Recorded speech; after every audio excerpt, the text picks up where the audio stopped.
everybody, welcome back to my YouTube channel Risna Tiarika with me here Risna. So everybody, di video kali ini saya masih sama membahas hal-hal yang berkaitan dengan pasca sarjana IPB, namun sedikit berbeda jika sebelumnya saya membahas tentang hal-hal yang berkaitan dengan cara masuk di pasca sarjana IPB. Kali ini saya membahas tentang hal-hal yang berkaitan dengan penyelesaian tugas akhir ya, seperti itu, mulai dari pengajuan judul sampai dengan kita memperoleh titel. Sebelumnya tentang sinopsis ya, korelasi sinopsis dan tema penelitian saya sudah menjelaskan di video sebelumnya. Jadi kurang lebih sebelumnya itu saya menjelaskan bahwasanya judul itu bisa melenceng dari sinopsis yang kita buat pasca kita masuk di IPB, ataupun bisa saja juga berkorelasi dan berkaitan dengan judul ini, dan juga berkaitan dengan dosen pembimbing kita yang mencari sendiri sesuai dengan minat kita, seperti itu. Jadi kurang lebih tentang judul dan juga dosen pembimbing kita sudah bahas di video sebelumnya. Jika teman-teman belum melihatnya, silakan saja scroll di video sebelumnya tentang korelasi sinopsis dan juga tugas akhir yang berbanding. Oke, kali ini kita membahas lebih fokusnya kepada bagaimana ujian-ujian tentang tugas akhir itu sendiri ya, di luar penelitian yang harus kita lakukan, tapi tetap juga kita singgung hal-hal yang berkaitan dengan penelitian, tapi lebih ke garis besarnya saja tentang seminar ujian apa saja yang akan kita lewati sampai bisa ke tahap tesis, seperti itu. Oke, yang pertama itu ketika kita sudah menyusun proposal dan juga kolokium. Jadi saya jelaskan di sini, kolokium di sini itu jika seperti studi sebelumnya mungkin kita lebih mengenalnya dengan ujian proposal seperti itu. Tapi di sini kalau untuk pasca sarjananya IPB itu ada namanya naskah kolokium dan juga proposal. Tetapi sebenarnya inti dari naskah kolokium dan proposal ini sama saja, yang berbeda itu hanya pada tinjauan pustaka. Jika pada proposal itu ada tinjauan pustaka, namun di kolokium tidak ada tinjauan pustaka. Hanya itu yang membedakannya pribadi. Kemudian setelah kita menyusun kolokium dan juga proposal, semua sudah disetujui dan juga kita sudah melakukan beberapa konsultasi dengan dosen pembimbing kita. Dosen pembimbing itu 2 sampai dengan 3 dosen pembimbing kalau kita yang S2 ini ya, seperti itu pribadi. Kemudian setelah semuanya kita sudah konsultasi, maka kita akan melakukan yang namanya sidang komisi.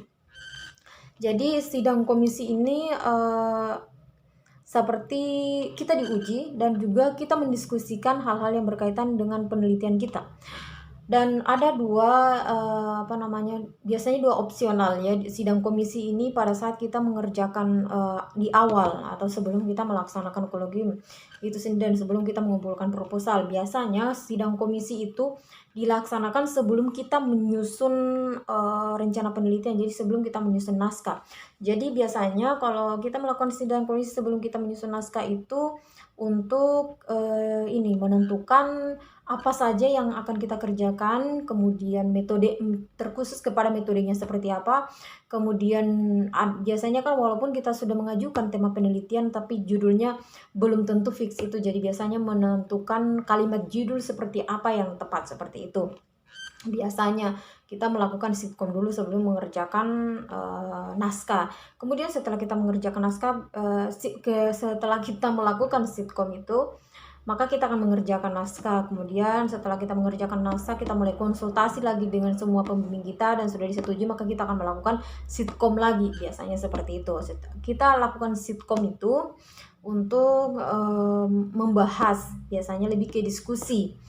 Kira-kira yang kita susun ini dengan yang akan kita kerja nantinya sudah berkorelasi kah atau seperti apa. Jadi biasanya dosen pembimbing kita itu akan memberikan pengarahan lagi bahwa oh ini ada tambahan seperti ini atau ini kurangi saja, seperti itu. Jadi sitkom ini itu hanya dihadiri oleh pembimbing kita dan kita sendiri. Kalau misalnya pembimbingnya 2 orang dan kita berarti 3 orang. Kalau pembimbingnya kita 3 orang dan kita berarti itu berjumlah 4 orang pada saat kita sitkom ya pribadi. Kemudian biasanya setelah sitkom kita akan ujian kolokium atau seminar kolokium. Jadi seminar kolokium ini seperti yang saya jelaskan tadi lebih ke seperti proposal jika di jenjang pendidikan sebelumnya ya pribadi. Dan sebelum kita melakukan kolokium itu, syarat wajibnya adalah kita harus sudah kita harus sudah sitkom. Dan syarat wajib sitkom adalah kita harus sudah mendaftarkan SK pembimbing. Kita sudah memperoleh SK pembimbing dari pihak Pascasarjana itu sendiri. Jadi supaya kan kita punya website tersendiri ya. Jadi ada website tentang biodata diri, di sana bisa mereka melihat di sana kita pembimbingnya siapa. Tapi sebelum kita melakukan sitkom itu pastinya kan kita harus melakukan pengurusan berkaitan dengan SK pembimbing. Jadi di sana sudah tertuju. Jadi sebelum melakukan sitkom sudah selesai tentang hal-hal yang berkaitan dengan SK pembimbing, kemudian kita melakukan sitkom sampai kita melakukan kolokium. Dan biasanya beberapa program studi itu mengharuskan melakukan sitkom 2 kali baru bisa kolokium. Tapi ada juga beberapa program studi minimal 1 kali. Jadi ini depend your program studi begitu. Jadi depend your department.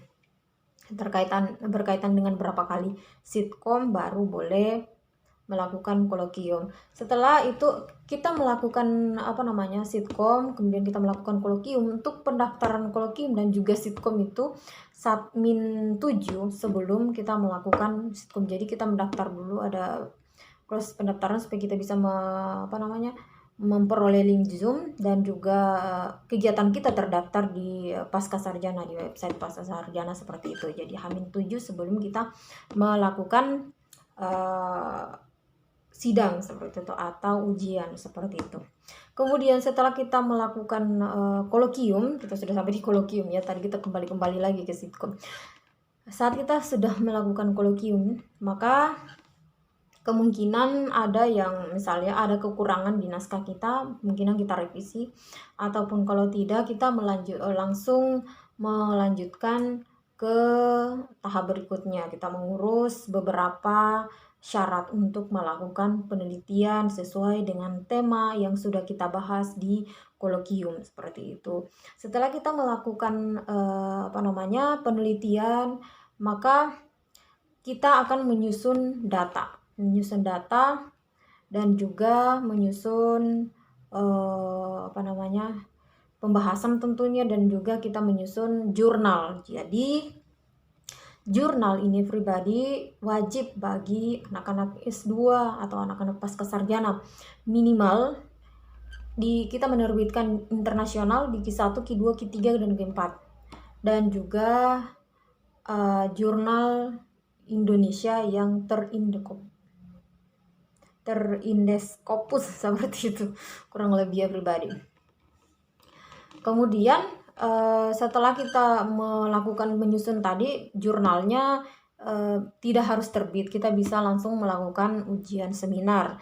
Tetapi syarat untuk bisa, misalnya kita sudah melakukan ujian seminar nih, syarat untuk bisa maju ke ujian tesis itu harus, kalau bisa sudah disubmit jurnalnya ke pihak atau ke suatu departemen yang menjadi penerbitan jurnal ini. Jadi harus sudah submit, atau jurnalnya kita itu sudah sudah direvisi seperti itu. Jadi kita udah bisa ujian tesis. Tetapi ketika kita sudah ujian tesis dan sudah dinyatakan lulus ujian tesis, tetapi jurnal kita misalnya belum diterbitkan, karena biasanya penerbitan jurnal itu butuh waktu lama. Jurnal kita belum diterbitkan, maka kita harus menunggu sampai jurnal kita diterbitkan sebagai syarat kita untuk mengambil SKS atau surat kelulusan. Jadi cukup panjang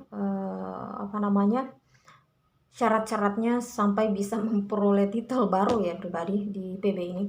Kemudian saya lupa menjelaskan tadi bahwasanya sebelum kita melakukan seminar, di luar kita menyusun hasil pembahasan dan juga jurnal yang akan kita terbitkan itu, kita akan melakukan sitkom juga 1 atau 2 kali untuk memastikan bahwasanya penelitian kita itu sudah benar seperti ini, hasilnya seperti apa, untuk memastikan kepada pembimbing seperti itu. Jadi biasanya kita melakukan sitkom 1 kali atau 2 kali, tergantung pembimbing maunya seperti apa, dan juga pasti kita melakukan konsultasi lagi seperti itu. Kemudian kita ujian hasil. Begitupun juga saat kita mau ujian tesis, di luar syarat utamanya tadi kita harus sudah submit jurnal, itu kita juga biasanya dari ujian seminar, itu seminar hasil, ada beberapa perbaikan, kita melakukan perbaikan, makanya kita harus konsul kembali. Kemudian biasanya juga kita melakukan sitkom juga, karena biasa tidak masalah kalau misalnya kita ujian seminar hasil, penelitiannya kita belum kelar, tetapi misalnya 80% udah kelar, kita udah bisa melakukan ujian seminar hasil, dan juga kita sudah bisa nyusun menerbitkan jurnal dengan data seperti itu. Biasanya di tesis itu data penelitian, rencana penelitiannya kita, segala metode yang kita sudah paparkan pada saat kolokium itu semua sudah dikerja dan sudah datanya semua, dan di sana rekapan semua data. Jadi harus complicated. Tetapi kalau di seminar hasil bisa data yang misalnya 70-80% lah, seperti itu kurang lebih. Saya kurang pasti juga berapa persen, tapi pastinya di atas 50% ya pribadi. So itulah pribadi berkaitan dengan tugas akhir sampai kita memperoleh titel terbaru ya. Namun saya sebenarnya belum sampai pada tahap seminar hasil dan juga ini ya, dan juga tesis sebenarnya.